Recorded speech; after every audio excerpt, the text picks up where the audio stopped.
Mėginu dabar trupučiuką pafilmuoti, kaip atrodo ta aplinka. O telefoną aš apsuksiu. Ar mato dabar ką nors? Matom. Kodėl nematom? Aš dabar nematau ekrano, jis yra kitai pusiai. Tai nematau, ką aš rodau. Vėliavą matot? Įsijungė dabar. Video įsijungė. Na, tiek to, aš, kaip sako, nenušausiu du zuikius ir jums parodyti, ir mokymo pasakyti. Likim prie mokymo. Taip, štai mano aplinka, kuri per metus paaugo, štai jau kaip atrodo kaiminystėj žaluma.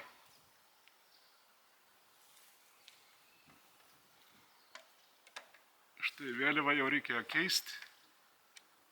Kūrinijos vėliava jau pradėjo bryzais eiti. Taip. O čia hortenzija ir paaugusios tujos. Jos mane džiugina, labai gražiai atrodo. Atrodo, kai kurios jau pasiekia beveik mano ūgį.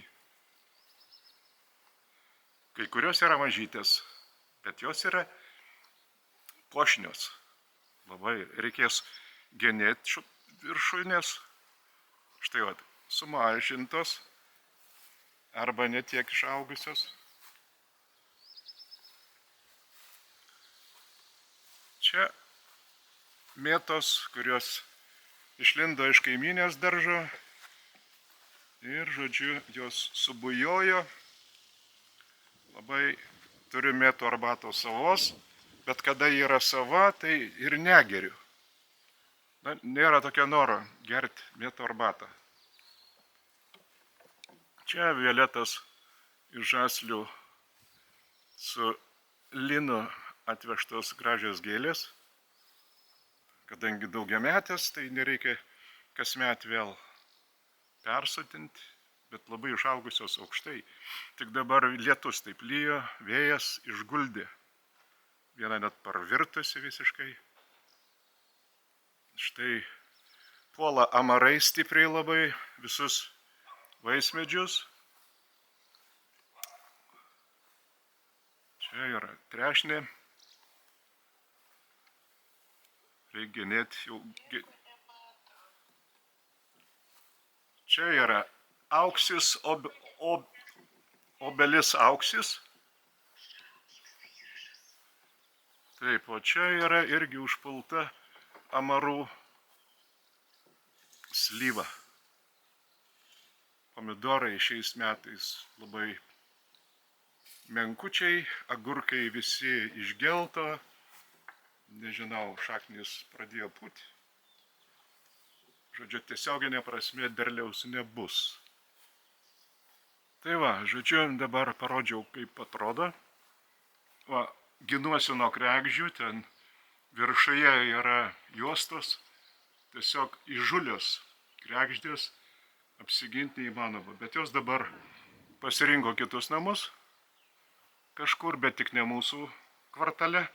Nes mūsų kvartale tai nemačiau nei vieno kregždžių lizdo, nes labai teršia palangės, teršia namus, tiesioginė prasme didelis vargas. Vienais metais leidau jiems įsiveis savo lizdus ir po to gailėjausi, visą sieną apteršė ir lygiai taip pat terasą, visą aplinką. Pernai ir šiais metais pasakiau, ne, šitaip negaliu užteršti savo aplinkos. Tarp kitko amarai, kurie šiais metais subujojo, ateis laikas, kada jų nebus. Nei vieno parazito nebus. Nei augalo, nei žmogaus kūno, nei žvėries, nei gyvulio. Bus kiti virpesiai ir tada natūralu aplinka kituose virpesiuose bus aukšto energinio dažnio spinduliavimas. Iš kiekvieno iš mūsų. Reiškia, mes būsime tie, kurie ir savo dvasinę gale, virpesiais, sukursime tą energinį lauką, kuris bus nepriimtinas tiem, kurie gyvena žemo energinio dažnio virpesių lauke. Tai visi virusai, visi parazitai ir tuo pačiu gyvenimo kokybė bus kitokia.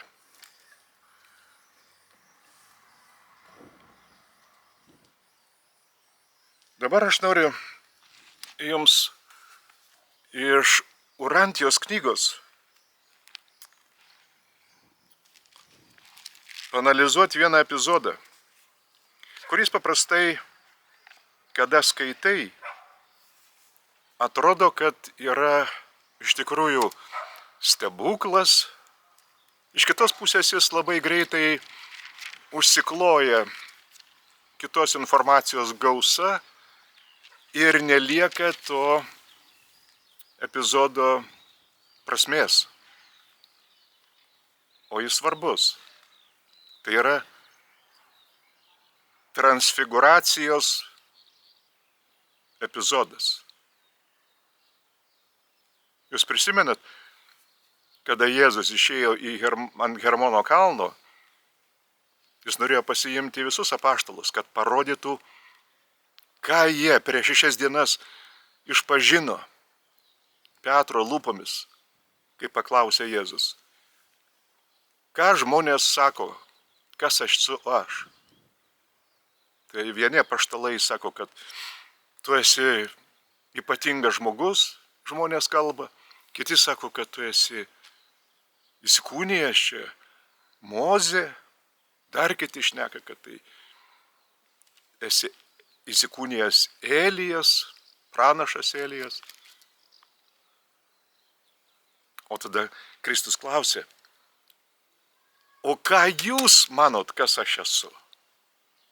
Ir tą pačią akimirką Petras tiesiog, kada visada būna temperamentingas, pilnas emocijų, jis pašoko, tu esi gyvojo Dievo sūnus.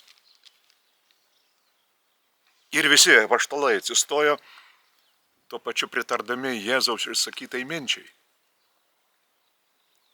Tai štai, kada apaštalai išpažino,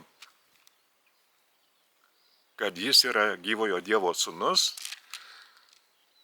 praėjus 6 dienoms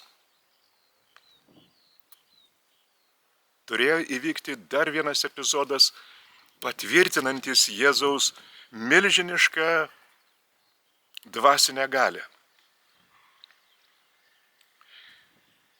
Tačiau atėjęs anksčiau, prieš keletą dienų, prie Hermono kalno papėdėje, jis dar su apaštalais daug šnekėjosi, mokė juos.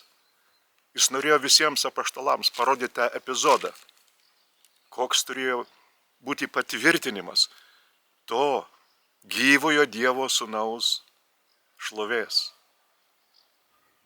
Tačiau apaštalų vidinė būsena nebuvo tokia, kad jis norėtų šitą epizodą atskleisti visiems. Jie nebuvo tokio dvasinio pasiekę laiptelio, kad tas atskleidimas būtų visiems suteiktas tuo metu. Tai būtų prieš laiką dar vienas stebuklas ir aišku, jie būtų tą savo viduje aiškinę visiškai kitokią prasme, negu siekė Jėzus suteikti jiems tokį epizodą. Akim suteikti, bet kad suprastų širdimi dvasinė šviesa ir klausa. Bet jie buvo nepasirengę. Taip, nieko kito nebeliko Jėzui. Kaip tik tai pasiimti savo nuolatinius palydovus, kurie jau buvo nuo pat pradžių, kada surinko visus apaštalus paskirstyti tokiomis pareigomis.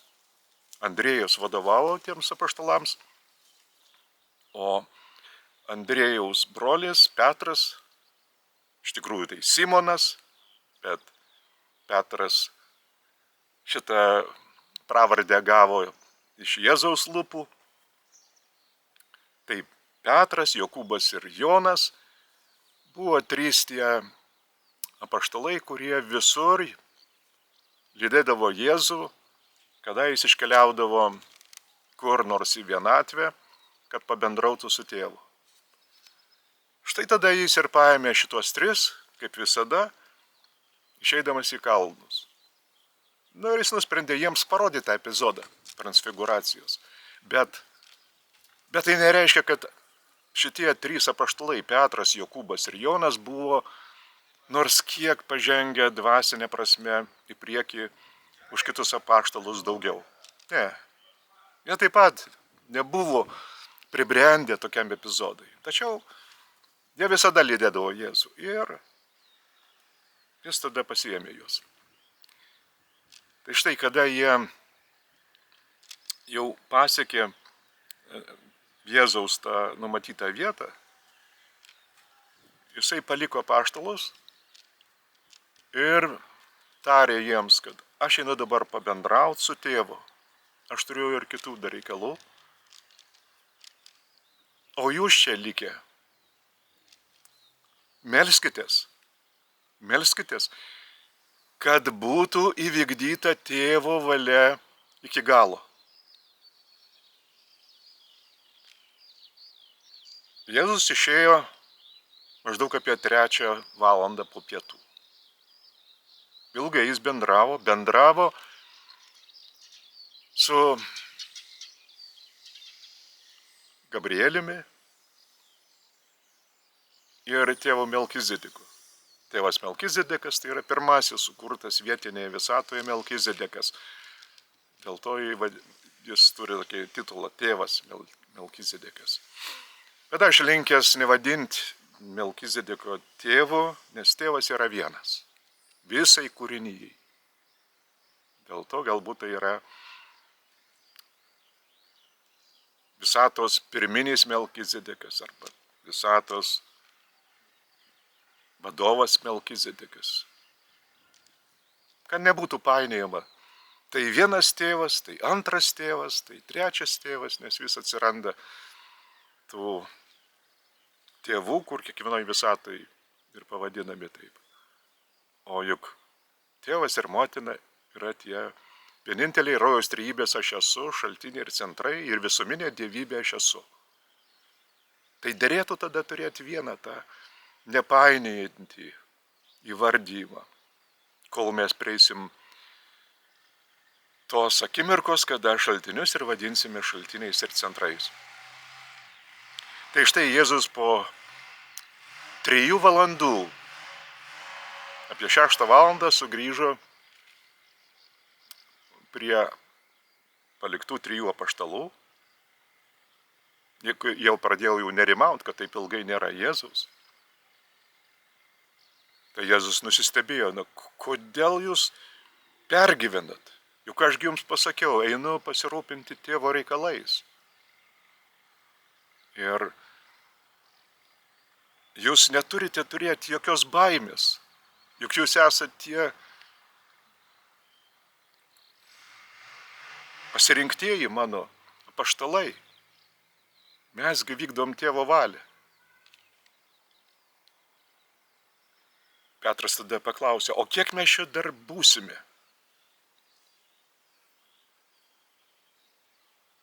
Jėzus po pauzės atsakė, iki bus parodyta gyvojo Dievo sūnaus šlovė ir galia. Ir tada jie kalbėjosi daug.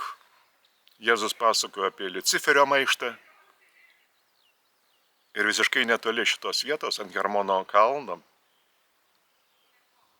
Jėzus juk buvo atsilaikęs prieš Liuciferio maišto pagrindinį vykdytoją šėtoną, kada šėtonas gundė jį, štai tada jisai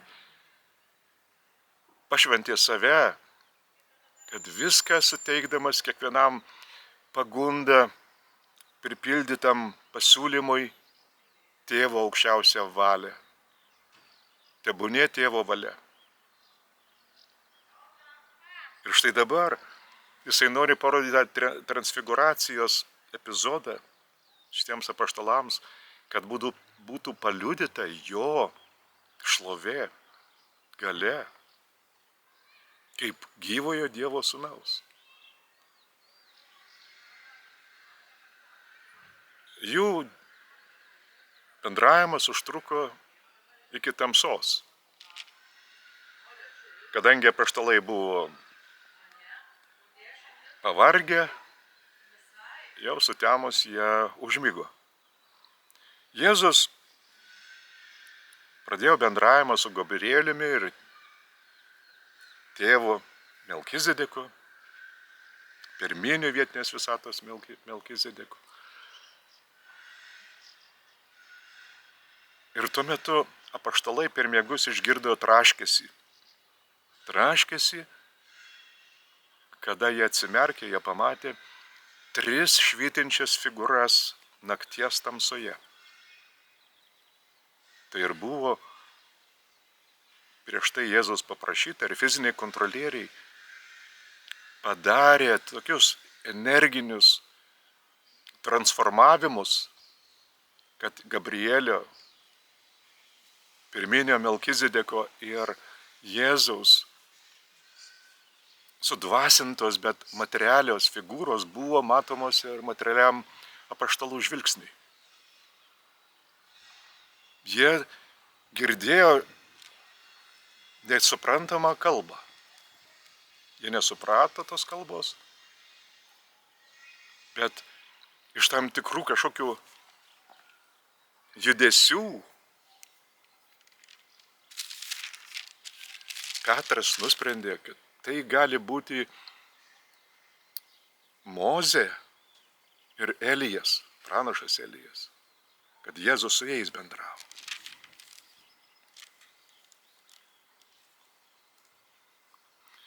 Štai šitoji galia, ką jis suteikė Jėzui. Gabrielis atvežė, ar atskraidino, geriau pasakyti, amžinojo sūnaus, amžinosios motinos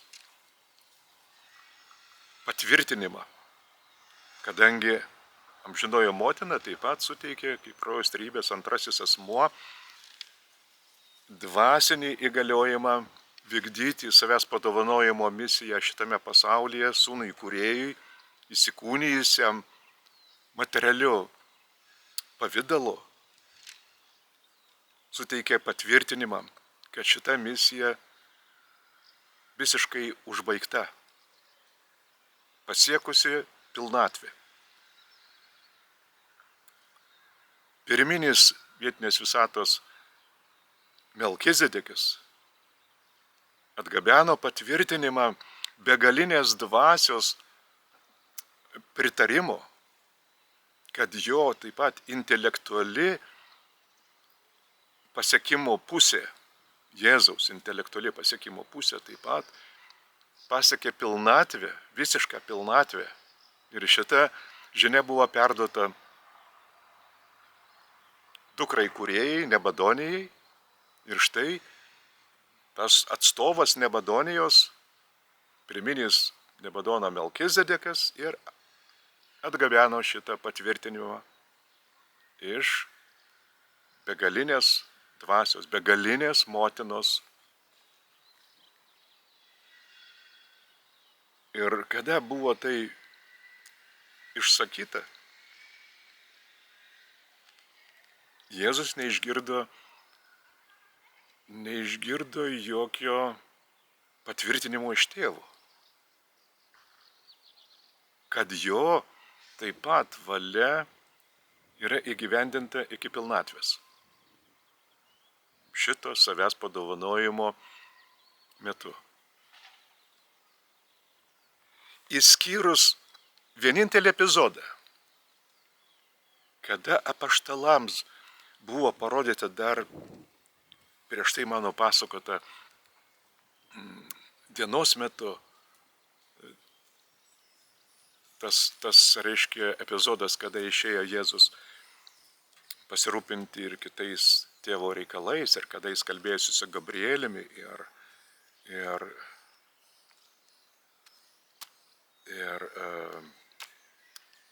priminė Nebadono Melkizedeku.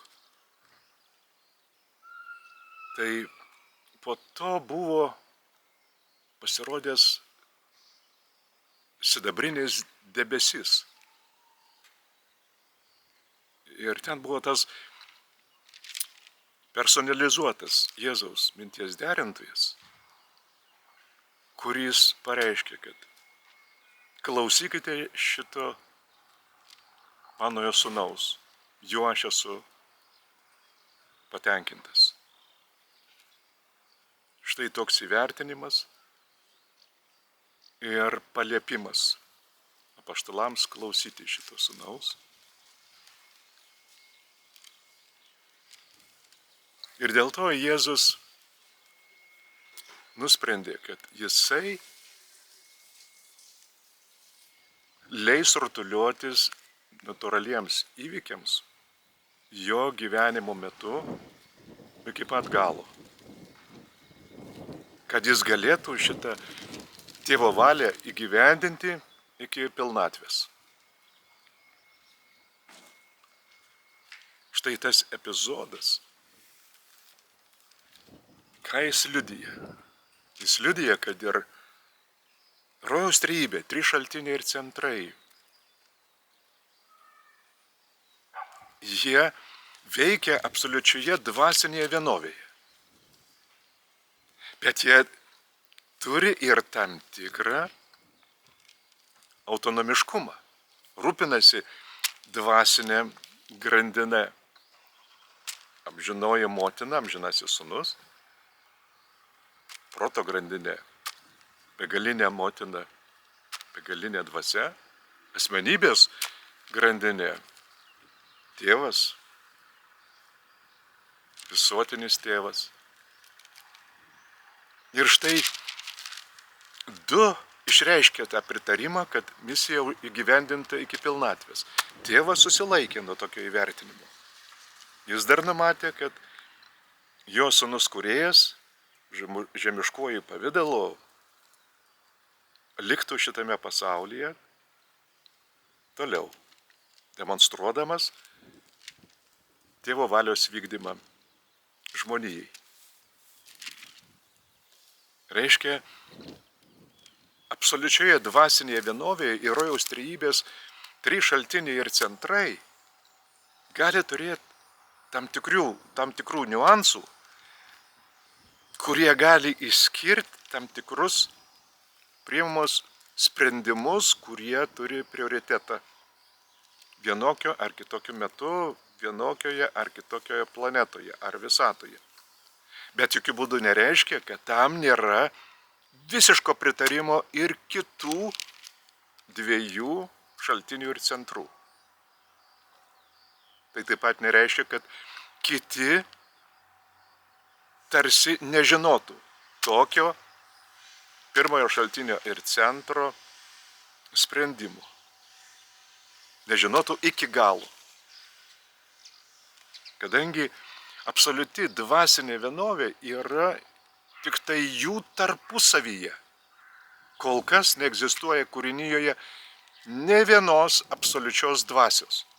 Net iš Urantijos knygos epokinio apreiškimo mes sužinome, kad absoliuti dvasinė asmenybė yra tik tai tas amžinasis sūnus. Nes jis sukūrė tiesiogiai absoliutumo šaltinis tėvas. Betgi mes žinom, kad amžinojo sūnaus niekas niekada nesukūrė. Čia tik tai yra tam tikra didžiulė nuolaida mirtingojo protui šitose apreiškimuose. O juk jie visi trys yra egzistencialūs, be pradžios, šaltiniai ir centrai. Natūralu ir be pabaigos. Todėl vienas nuo kito negali nieko nuslėpti, ne menkiausio kažkokio tai niuanso. Jie dvasinė absoliučioje vienovėje. Tuo tarpu veikiant kūrinyje, kur absoliutaus dvasinio statuso neturi ne viena iki šiol dar asmenybė, reiškia, turi būti tam tikros evoliucinės nuolaidos tų net ir tobulų raus trybės aš esu sūnų ir dukrų protui. Tokiam protui, kuris iki absoliutaus lygio dar nėra žengęs. Štai dėl to ir transfiguracijos epizodą Jėzus norėjo parodyti visiems apaštalams, bet jie nepasiruošę tokiam epizodui. Dėl to Petro tas pareiškimas, kad jie entuziastingai, nes jie buvo pakylėti matydami tą epizodą, tą šlovę, nors ir nesuprasdami jo prasmės. Ir Petras iškart pasakė Jėzui, kad koks pakylėjimas yra viduje, kiek ta dvasia pripildyta. Mes nenorim sugrįžti. Nenorim sugrįžti į tą aplinką, kurioje šito nėra. Mes sutinkam, kad mes pastatysim 3 palapines ir gyvenkim čia. Viena palapinė bus tau pastatyta, kita bus pastatyta Elijui ir 3 Mozei. Štai transformacija jų viduje nėra to dvasinio lygio. Jie nesupranta, kad čia ne su Moze kalbasi Jėzus, ne su pranašu Elijumi. Jis tvarko visatos reikalus. Dėl savosios visatos, dėl tolimesnio savo buvimo šitame pavidale, šitame pasaulyje. Kaip jiems išaiškinsi? Tai štai, tai taip pat liudija, kad per ankstyvą dvasinę šviesą atskleista nebrandinus charakterio, jinai bus nesuprasta. Jinai nebus priimta. Tiesiog ji bus atstumta kaip netikra. Niekam nereikalinga, o labai dažnai bus įvertinta kaip arba prasimanimas, arba tam tikras proto nukreipimas ir iškreipimas. Kada aplinka yra tamsi, šviesos jį įsileisti bijo. Žmogus bijo nežinios ir keistis. O tai, kas yra nauja, ir yra nežinia. Ką ten siūlo urantai? Kokia čia yra Urantijos knyga? Kas čia apreiškimas yra? Kokie čia žodžiai? Neaišku, ką jie reiškia. Todėl sukyla baimė ir iškart įvardyja, nuspręsdami, padarydami išvadą. Sekta, reikia toliau būti nuo tokios sektos. Jinai prareis viską. Ir namą, ir butą atims viską, reikės lieps paaukoti sektai. Štai ta baimė žmogų iš vidaus, iš pasąmonės paralyžiuoja. Ir dėl to šviesai atsivėrusių yra labai mažai. Jeigu pasakyčiau, na jų yra gal visame gaublyje 1000, o gal ir nėra. Bet tai jie neparengti aukštesniai pakopai. Šviesai aš turiu minty Urantijos knygos giluminiam analizavimui. O gyvajam keliui, su kūrėju atrastų savyje, tai ir 1000 nebus. Todėl nepuoselėkite iliuzijų, kad štai mes tikrai pašviesinsim tą kartą.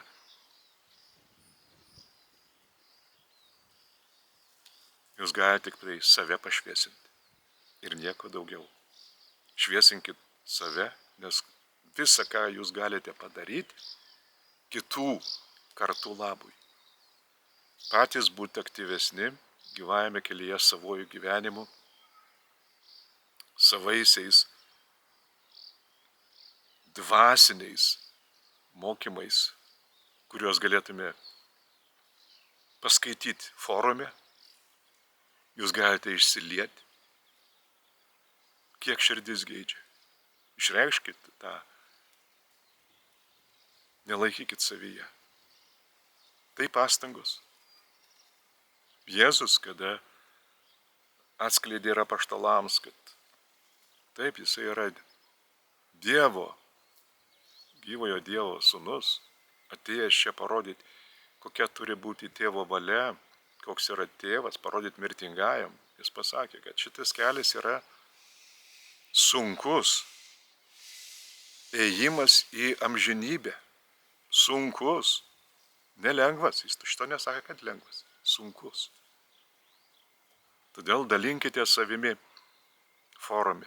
Tai yra vienintelė vieta, kur jūs galite išsilieti ir parodyti, kas esat jūs kiekvienas. Nevaržykit savęs baime. Aš šito nežinau, ką apie mane pasakys, aš nieko negaliu parašyti. Galit. Nes jumise yra minties derintojas, kuris visuomet sako, rašyk, rašyk, rašyk į formą. Visų labui.